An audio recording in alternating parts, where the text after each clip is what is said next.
In this video, I'll show you how to draw hidden lines in AutoCAD using the built-in hidden line type. Hidden lines are commonly used in technical and engineering drawings to represent edges that aren't directly visible. To get started, type LT in the command line and press Enter to open the Linetype Manager. Click Load, then scroll through the list or press H on your keyboard to quickly find the hidden line type. Select it and click OK, then click OK again to close the Linetype Manager.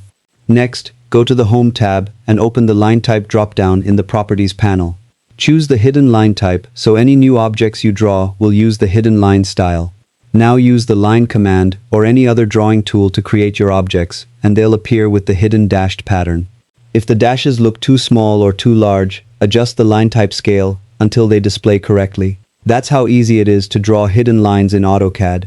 If you found this tutorial helpful, don't forget to like the video, subscribe for more AutoCAD tutorials, and thanks for watching.